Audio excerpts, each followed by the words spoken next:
They had like 20-something yards in the first half. And I thought if they wanted any chance, they had to come out in the second half, score immediately. They didn't. They went 5 plays and a punt.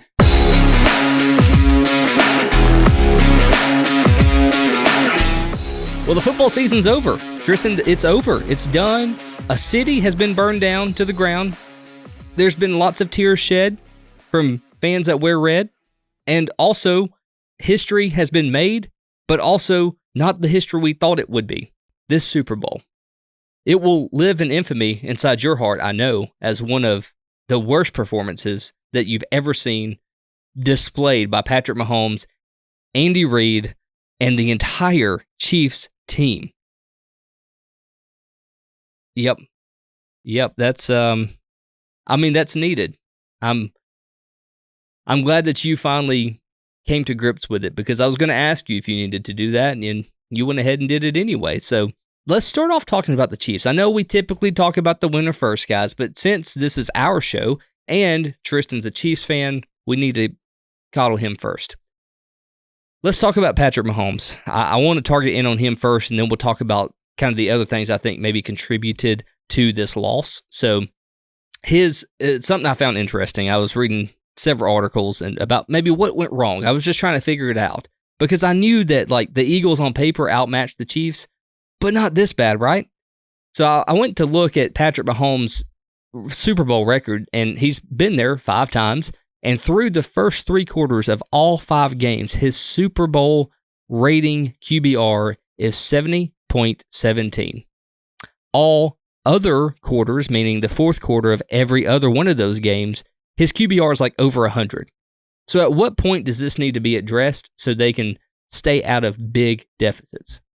Yeah, that's something that just seems to be a problem for them for whatever reason. I don't know why, especially after so many. You would think like the nerves shouldn't be an issue. That's why they've been down 10 in every Super Bowl. That's why when they went down 10 against the Eagles, I wasn't ultra concerned. I was more concerned than normal just because of the way the game was played. I was like, oh boy, like you could just tell by the line play. You're like, oh, this is bad. But they always go down 10 and then rally. I don't know what the bigger issue to that is, because in a lot of the Super Bowls, like his first Super Bowl, I thought he was bad to start with. And then the first 49ers one. And then he was great in the second half. The Tampa Super Bowl, I thought he was great. The team was just awful.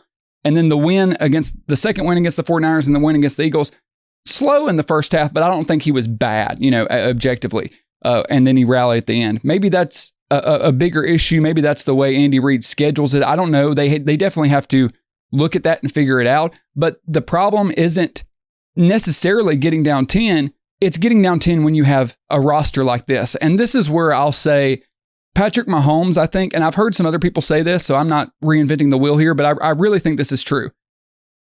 Patrick Mahomes is going to get, a lot of blame because let's just be honest about it. This was the worst game of his career. He was terrible. And when it initially happened, I was like, I thought he wasn't good. But as I've gone back and watched it, yeah, he didn't get any help, but he was bad. I mean, there were plays to be had early in the game, and he didn't take them. He was frazzled from the jump because of the line, being unable to block 4 guys. And he just was constantly looking at the rush. He had Worthy on a deep shot. He had a couple quick checkdowns. He never got in a rhythm. I think the greatness of Patrick Mahomes masks the deficiencies in the rosters. And I say that to mean I don't think any other quarterback would have gotten this Chiefs roster to the Super Bowl. And I think you could say that same thing last year. Like you look at that's why, as you said, going into the game, you look at the rosters on paper and you're like, God, the Eagles just blow them out of the water.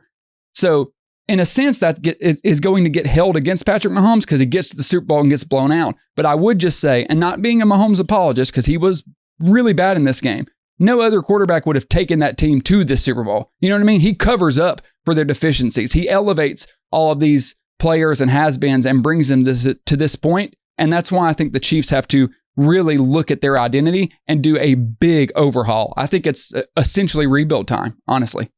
He is the lipstick on the pig that is the roster of Kansas City. What I want to bring your attention to now is also, by the way, you said the rush. It was kind of baffling that Andy Reid couldn't counteract that rush. It was a 4-man rush. It wasn't like they were sitting in the house. They were just getting through. It was like Swiss cheese up front, man. And you and I said it. We said it 3 weeks ago, that games are won and lost in the trenches. And this game is one of those games where you can say, yeah, Patrick Mahomes had an eagle on him at every turn. So, yeah, he couldn't throw the ball. He played objectively bad, but at the same time, he was frazzled, man. Like, you actually saw that on his face. He would walk off the field after 3 and outs and be like, I mean, what do you want me to do, coach? Like, right. And that's where I'll say, honestly, and just if we're criticizing being objective, and I'm glad we didn't record the night of because it was just too soon and like what analysis would we give? But going back and looking at Nobody it, want to hear you cry the entire time. Right. It would have been a rough show. Honestly, I thought this was maybe, it was the worst coaching performance by Andy Reid I've ever seen since he's been with the Chiefs, and I've watched every game. You know, I don't watch every single game he had in Philadelphia. This I thought was his worst coaching job at the Chiefs. It just seemed like he never really adjusted. I know there wasn't a lot they could do, but they never really tried to change their plan of attack and really just, hey, let's just get, like, it needs to be snap and the ball's got to come out. You have to have plays like that. Jet sweeps. They went away from the run. You know, Patrick's pick 6 to Gene is really when the game ended because, I mean, the Chiefs defense did all right most of the game. 14 of the points essentially came, you know, from the Chiefs giving them to them. So if they would have maybe tried to establish a run and a quick game and adjust, I was shocked, Ryan, that after halftime they didn't move Tooney back to guard and put a backup at tackle. It just was, I'm not saying that would have made anything better, but it seemed like they had no answer. It seemed like the Chiefs showed up, the 4-man rush was getting to them, and they never really, the Chiefs didn't have a second pitch. Yeah. No, you're absolutely right. And toward the end of the game, I told you that you started seeing those quick passes come out. Within the last 10 minutes of the game, you saw like a screen pass to Worthy or, you know, a quick slant here and there. Like you saw the plays that we would have hoped came, you know, maybe in the second quarter to maybe alter this game a little bit. But I do want to bring your attention to one of Xavier the guys. Worthy, bright spot of the game though. 100%. That kid's good. But to one of the guys that you said was absolutely critical for them to utilize, who wasn't targeted, or may have been targeted, but had 0 catches in the entire first half, and that's none other than Taylor Swift's boyfriend, Travis Kelce. I think that's how we have to address him now, as Taylor Swift's boyfriend, that's fair. Travis Kelce.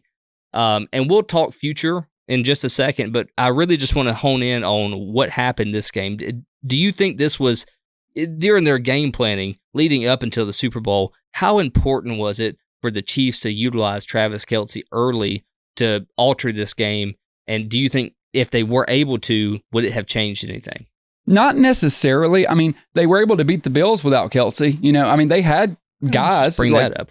I'm just saying, like, they have other options. But when the Eagles are able to your point, when you're able to rush 4 and get absolute pressure in 2 seconds and drop 7, I mean, they had Kelce covered. He had him a few times, you know, that pass early on that he kind of put behind him and Kelce couldn't reach out. Mahomes was just off, even the opportunities he had to get to Kelce. And let's be honest about this too. Particularly in the first quarter of the game, Kelce was bad. I mean, he was awful. There was one play where he came across the line on a run play and he ran into Kareem Hunt. Like, he literally ran into Hunt and was like, oh, my bad. And then Hunt got sacked. There was one play where he ran the wrong route and they had a miscommunication. He didn't catch one pass that he could have caught. He was just off. I really do think Father Time has officially caught up with him. We saw him go off in that Texans game. We knew he had a few more left in him, and he was a non-factor all night. And the Chiefs, as I said, they never had a second pitch. As a Chiefs fan, I don't know if you remember this moment. I actually think, I'm not saying they would have won the game. I think Philly came to play. I don't think there's any way. I don't know if any team in the league was beating Philly a Sunday night. I really don't. But early in the game, I think it was the second quarter where the game wasn't out of hand. It might have been 17-0, something like that. And Mahomes was able to scramble, and he had DeAndre Hopkins wide open for a huge gain. Might have even been a touchdown. Floated it. And no, it was a perfect pass. Hopkins just didn't even try to catch that it. One. Okay, you know what I'm talking about? Yeah. And it looked like he just froze. Hopkins did this, and he didn't even move his hands. He just fell down. I felt like if Hopkins had caught that, got running, got into the red zone, and they had scored there, it would have maybe been a game, because the Chiefs are one of those teams, they are a rhythm team. If Mahomes had just gotten a couple passes, one drive going in the first or second quarter to get a touchdown, I think he would have been better. Now, the line still would have been an issue, but he would have looked like he did in the Tampa Super Bowl where he was running around making plays. But unfortunately, no one helped him out when he needed them to, and he was bad the rest of the night. That's the problem. It's not the loss. It's that the loss to this degree. It was to the nth degree, you know? So kind of piggybacking off of Kelsey, I do have one more question for you. So what happens now to the Kelsey-Mahomes duo? And then second part to that question is Noah Gray, you know, the guy? Is he going to be the guy to fill Kelsey's shoes? Now, I know that's probably impossible, but to come close to that, he's been utilized a lot more this year. He looks very efficient when he's on top of his game and when they're utilizing him in the offense. So do you think he could be that guy? And then also, is the Mahomes-Kelsey duo over? So I don't know what Kelsey will decide to do. I think if they had won, he would have retired basically on the spot. I really do.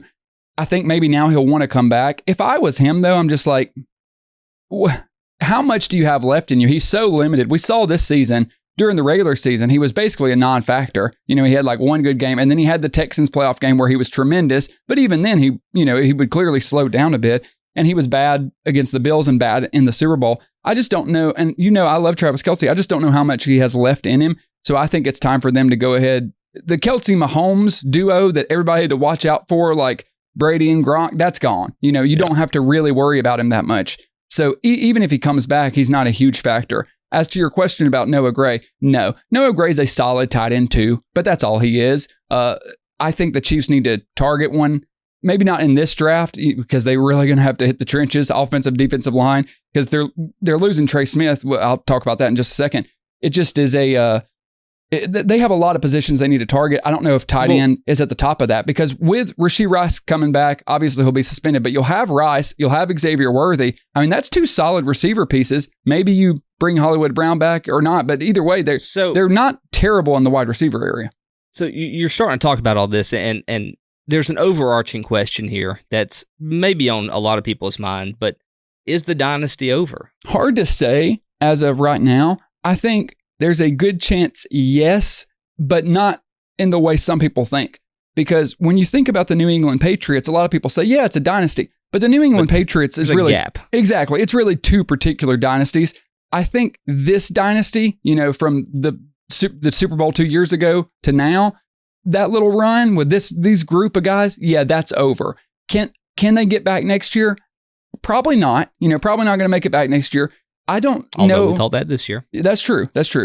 I don't know if I see them having a 10-year gap like the Patriots did, but a lot of things can happen. And it really comes down to the roster. And I want to mention this. Here are some of their notable free agents this year, Ryan.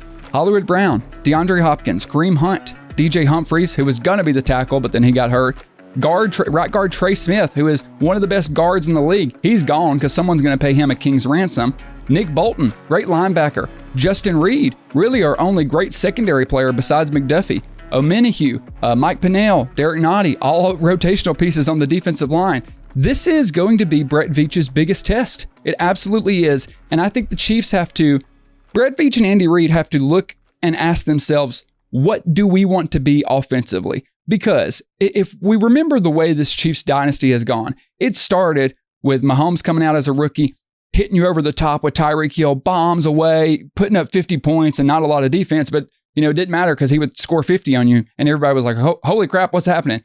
Then all the teams started doing the Tampa 2, keep all the safeties deep, just force you to dink and dunk. And that's what they've done. So the past, 2 to 3 years, really the past 2 years though, it's been, some people will call it check down city, but just taking what the defense gives you. Take 3, take 4, take 5, take 6. But when you face a defensive front like you do in the Super Bowl and they're dominating you like that and you can't get that check down game going, that, dink and dunk, moving the football down the field, well, then you're stuck and they really couldn't go back. We saw, even in the Super Bowl, Worthy start to develop as that deep option. Mahomes hit him in the fourth quarter. He had him a couple other times deep 1-on-1 where he was open and Mahomes just couldn't get the ball to him. I think the Chiefs need to seriously consider, because we take it for granted, we don't see it a lot. Mahomes has one of the best arms in the league. I think they need to really consider going back to the high-flying attack offense. You could still do the dink and dunk stuff, but I think they need to be more aggressive, attack downfield, and unleash Mahomes, because the game manager Mahomes isn't going to work when you run into a defense like this. They've got a lot of work to do. Well, it'll be interesting to see how Veach handles it because they have a lot of positions to really look at and try to fix. Yeah, and all these positions you're talking about, I see a lot of age on this team, That's exactly right. And a lot of age. And when you compare it to the Eagles, who are so young and they've hit on all their draft picks, the Chiefs have to get younger. Is scary, by the way. Absolutely. The fact that the Eagles are this young and they just won a Super Bowl handedly against the best team in the NFL for the past 4 or 5 years, that's terrifying. Just as a fan of any football team besides the Eagles, you have to be scared. And then Philly, your government, y'all better be stashing up some money because if you keep going on these dynasties like Kansas City has, your city's going to be tore up a lot more. By the way, guys, can we stop doing it? It's your city. It's your tax dollars. It just doesn't make sense. But anyway, I guess everybody's got to celebrate. After this, I'm actually planning on just busting my entire den up because I had a good lunch today. Anyway, let's talk about Jalen Hurts and the Eagles. I had said that if Jalen Hurts had to put the game on his shoulders, it wasn't going to turn out well. I was wrong, okay, because they held Saquon to under 100 yards, and they still won the game without question. There was never a point in the game after the first quarter that you thought that, maybe even after the interception, the pick 6 by DeJean, but what Jalen Hurts was able to do, aside from the one pick, played a perfect game. Couldn't ask for better. His sense in the pocket of, I remember specifically one blitz that was about to hit him from behind, and all of a sudden, that spidey sense just tingled, and he took off running for like 15 yards. So his legs were good, his knee was better, his arm was great, plays developed. They had no pressure on Hurts most of the game. Yep. I think they sacked him maybe 1 or 2 times, but other than that, the guy had all day to throw. Saquon did what he needed to do to keep them respecting the run, but ultimately, it was Jalen Hurts that kind of won this football game matched with the defense. So my question to you is, and this wasn't on our show script, but it just came to me, one dynasty's over, is this one beginning? Really hard to say that. I've seen people talk about that. I would not go that far because, it's hard. It is so hard to even get to a Super Bowl, let alone get to another. Now, the fact that the Eagles have made it to 2 Super Bowls within the last 3 years, and then they've won this one, especially the fact that they're just so young on defense with Jalen Carter, Cooper DeJean, Quinyon Mitchell, they are loaded. Nolan Smith. Good. They've got so many good players, so much youth. Payday's coming. So it is, but it's actually not that. Even next year, Hurts' salary cap hit, I looked, it's only like $21 million. It's 23. Wow. So they've still got another year where it's not that bad. Maybe they're in the Myles Garrett market. God, you better hope not, because that's going to be a problem. The thing is, I wouldn't say no, it's a dynasty, but because you got to obviously see a lot of things have to happen. You have to but be you also good have consistently. You have the best GM in the NFL. You have the best GM by far, and a ton of youth, a great quarterback. I think for sure they're the scariest team in the NFC, and any team just trying to deal with that defense is going to be an issue, because when you're able to rush 4 and dominate like that, you're going to beat every team you face. And I was thinking about what this win means for Jalen Hurts in context of his career, because we followed his career all the way back to the Alabama days. I think this unequivocally makes him a top 5 quarterback in the league. Yes. I think you've got Mahomes, Allen, Lamar and Burrow, whichever order you want to put them, and then Jalen Hurts. I know, because I'm with you. I thought if they stopped Saquon and forced Jalen Hurts to throw, that maybe they would be able to keep him in check. That was not the case. Jalen Hurts has been to 2 Super Bowls, and he's been fantastic in both of them. The first one, yeah, he lost. I reject the notion that he outplayed Patrick Mahomes because he fumbled and Mahomes won the football game. But he was fantastic. And in this one, he was fantastic as well. 1 Super Bowl MVP.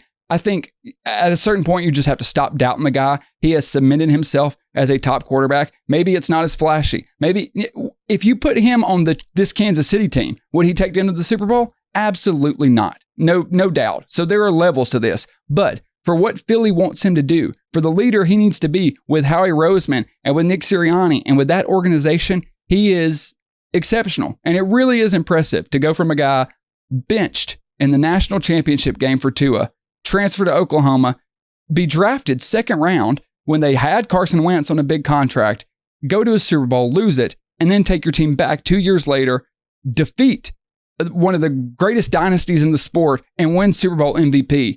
That's crazy. I mean, I hope it doesn't get overlooked what a big story this is for Jalen Hurts, because it is one of the craziest things I've ever seen. Yeah, and I'd like to also give a shout out to Devontae Smith, the first Alabama wide receiver to catch a touchdown pass in a Super Bowl. Really? Julio Jones didn't catch one? Nope. According to the stat I saw the other day, that is truth. That's wild. So that kudos to him. Jalen Hurts, obviously from Alabama too. Originally went to Oklahoma. Best thing that could have happened for his career right there. I'm afraid of the Eagles. I'm afraid of the next 2 to 5 years having to face the Eagles, because if they played like they did against the Chiefs at the Super Bowl, I don't know a team that can beat them. I meant to show this earlier. I want to show this. This is the Chiefs drive chart, just to show how bad they were and how dominant the Eagles were.